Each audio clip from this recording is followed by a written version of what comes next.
Today we're back with another question from the students at Oakmoor School. And they ask, under what circumstances is it morally justifiable for a country to become involved in another country's conflict? And does just war theory still provide a useful model in the contemporary world?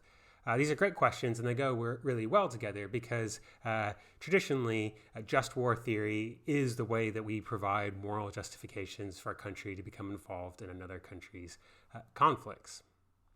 Now, part of what shapes how we might answer these questions is whether we look at them as kind of thought experiments or whether we're focused on concrete historical or contemporary situations.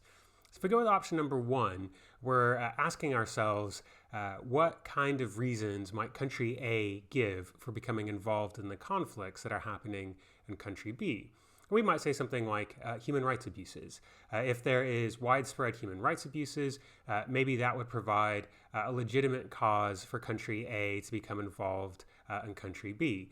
Now, it's not just enough to point out the kind of the sort of motivating incidents or the kind of motivating conflict. The existence of a conflict itself isn't a sufficient reason, and that's why people have traditionally turned to just war theory. So let's do that for a second. Now, here are some of the criteria used to determine whether or not a war is just.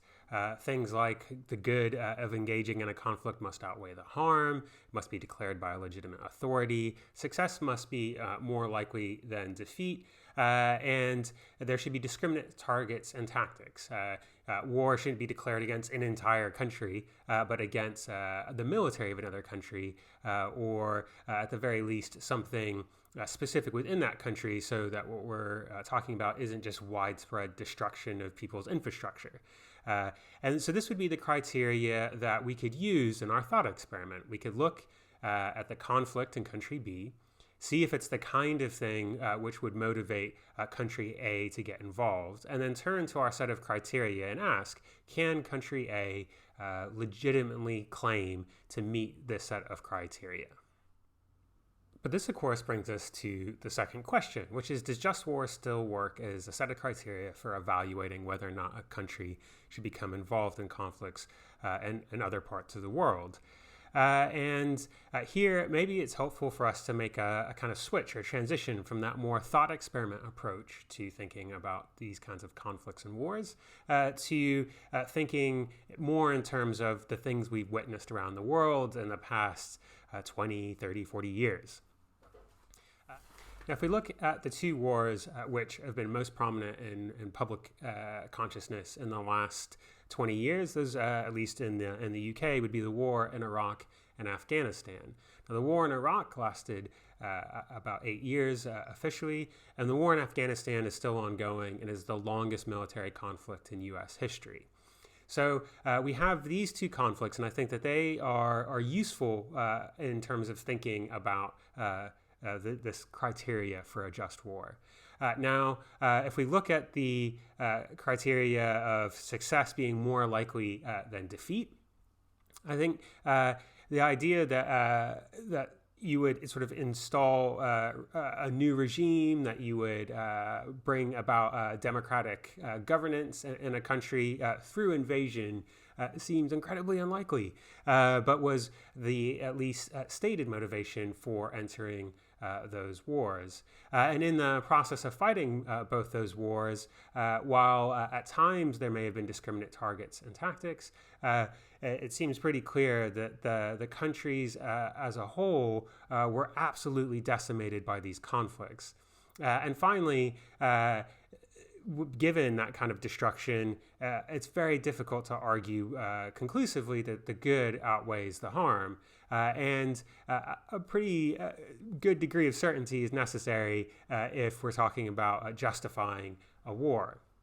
I think this gets even more complicated when we think about the war on terror and the fight against terrorism, which sometimes is still referred to as the global war on terror, though that phrase has become less prominent in recent years. And there, it's made even more complicated because on one side of the conflict, you have countries like the UK and the United States. And on the other side, you have a loose collection of people, an ideology, networks, cells of people, lone wolf attackers, and the kind of new conflicts which mark our societies, at least in terms of violent conflict, aren't ones between two separate nation states, but often between a nation state and something else. And that makes justifying a war much more complicated. It's led to certain kinds of military action which may have been prohibited in earlier periods of time being adopted and used. This is most famous in the abuses that happened at Abu Ghraib and continue to happen at Guantanamo Bay. So we're starting to see that maybe just war is based off of a model of military conflict which doesn't apply to the world in which we live anymore. But there's an even deeper question that we can ask, which is, was just war ever a good way of thinking about whether or not a conflict was legitimate? What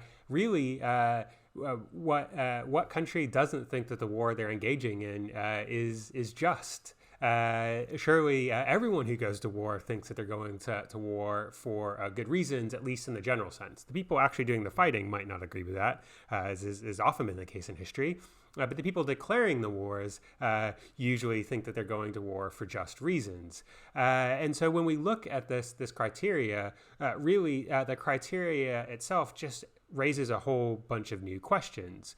What is the legitimate targets of military action? And how discriminate do those targets have to be? What kind of precision is required in deciding what can be targeted? What does means proportional to the end really mean? Surely that depends on the end and what kinds of means you think are legitimate. In some situations, collateral damage and civilian deaths may seem to some people a necessary part of going to war for a greater good, though it probably doesn't seem that way to the civilians in question. What counts as a right intention or a just cause? And so what we see is that each of these criteria just raise a new set of questions about what it would mean for war to be just. Finally, I want to leave you with two thoughts about just war and international conflict. The first is that taking the position war is bad is in some ways not very controversial. Obviously, war is devastating, and the people who live through those experiences are forever altered by it. But the choices aren't war and not war in the sense of sort of action versus inaction, because, of course, when something wrong is happening, when something bad is happening, choosing not to act is its own form of action. And other alternatives to military conflict, like economic sanctions, are themselves incredibly destructive, as people in countries like Iran and North Korea all too acutely know.